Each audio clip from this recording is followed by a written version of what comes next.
Maging simple. Para maging masaya tayo sa buhay at magkaroon ng kapayapaan, we've got to simplify. Balikan natin yung isang kwento sa aklat ng Lucas. Ang Panginoon ay nagpunta sa bahay ng magkapatid na Martha at Mary.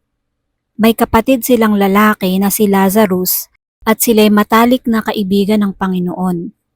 Pumunta siya sa bahay ng mga ito para kumain at makipagkwentuhan. Minsan ay dumating si Jesus at maaari na marami siyang kasama, kaya napilitang maghanda ng pagkain ang mga may bahay para di sa inaasahang bisita. Isipin niyo kung paano nagkagulo sa isang bahay nang may bigla silang dapat na pakainin ng mga bisita.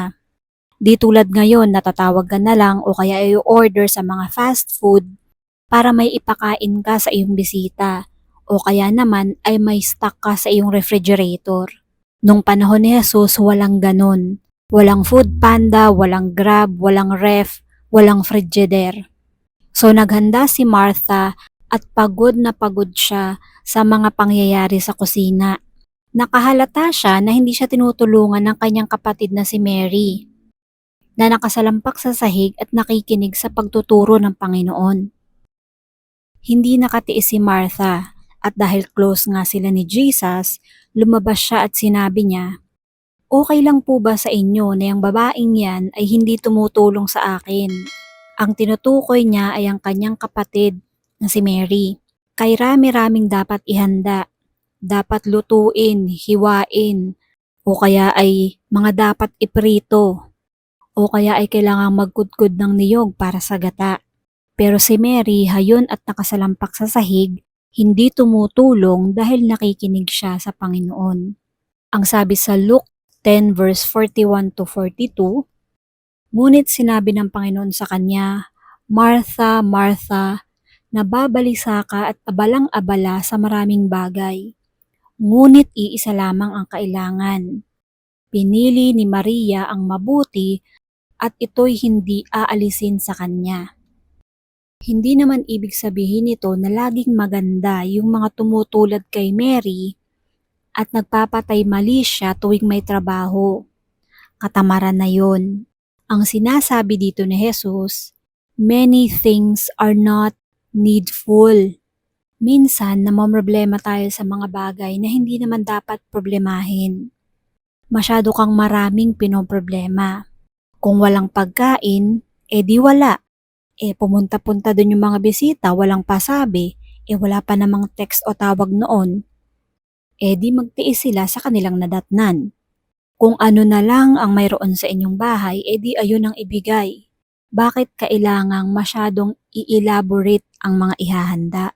We should learn to simplify. At ang part ng simplification na yan is to live within our means. Dahil yung mga taong hindi nabubuhay sa kung ano lang ang kaya nila ay humahanap ng gulo at disaster. Pag nabubuhay tayo ng lampas sa kakayahan natin, di syempre darating ang araw ng paniningil. Ang isang example dyan, sa dami ng nakikita natin sa social media ngayon, for example na magandang make-up, magandang damit, at kung ano-ano pa na mga material na bagay, at bibili kayo knowing na ang budget ninyo ay para lang sa pagkain, isang malaking kahibangan. Huwag kayong magpapadala sa mga nakikita nyo sa social media. Kung may nakita kayong magandang damit, di maganda. Pwede nyong hangaan ang ganda ng damit. Kung may pambili kayong extra, bumili kayo. Pero kung hindi nyo kaya, wag na wag kayong magpapabudol sa social media. Maraming kabataan ngayon ang halos wala pang trabaho ang hihilig ng bumili ng mga kung ano-ano. Ang intindihin ninyo ay makapagtapos kayo ng pag-aaral at makapagtrabaho, mag-ipon at tumulong sa inyong mga magulang. Dahil may mga bagay na hindi nyo naman talaga kailangan. Hindi porke uso, kailangan yung sumunod o kailangan yung bumili kahit na wala naman talaga kayong pambili.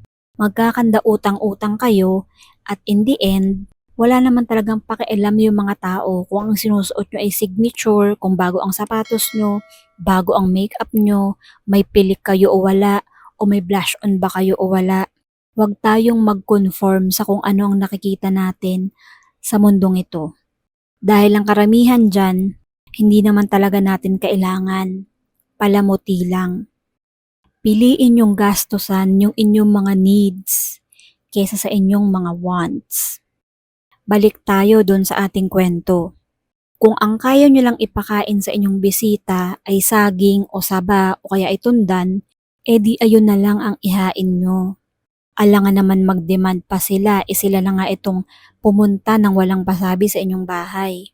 Kung tutuusin, dapat nga ay may dala pa sila sa inyong pasalubong. It is important to simplify. Huwag kayong magpanggap na kayo si Superman o si Superwoman at kaya niyong gawin ang lahat. Mas magaan ang buhay. Ang pinakamahirap na dalhin ay yung may suot kang maskara tapos hindi ikaw yun. Hindi ka magkakaroon ng peace. Because God accepts us, unang-una, we should accept ourselves. And we should also teach people around us to accept us. Pero syempre kung alam mo naman na napakasama ng ugali mo, kaya mong baguhin yan. Huwag mong ipagpilitan sa iyong kapwa na tanggapin mo ko, ganito talaga ako, chismosa, masama ang ugali, mataas ang tingin sa sarili, plastic, mapagmataas at laging namimintas. Hindi ganun. Hindi ibig sabihin nun na ipatanggap natin sa mga tao sa ating paligid ang lahat ng ating kamalian. Kasi hindi na tayo gagawa ng paraan para ituwid ang mga kamalian na yan. In other words, be yourself. Mahirap ang nagme-maintain ng image, lalo na kung hindi ka naman artista. Kung wala kang pera ngayon, edi wala. Pwedeng bukas magkaroon na. Hindi kailangang mangungutang tayo para lang masabing meron. Hindi kailangang bumili ka ng bag na Louis Vuitton na halos hindi mo nga mai-spelling ang pangalan kung wala ka namang pambili, kung hindi mo kaya at ipapangutang mo pa dahil sasabihin mong investment. Investment lang ang tawag doon kung may pambili ka at may sobra ka o kaya ay mayaman ka. Pero kung ikaw ay regular na middle class at hindi mo kayang bumili nun, hindi mo yun kailangan. Hindi mo masasabing investment yun kung ipinangutang mo pa. Bakit natin pipilitin ang ating sarili? So let's simplify. God bless us all.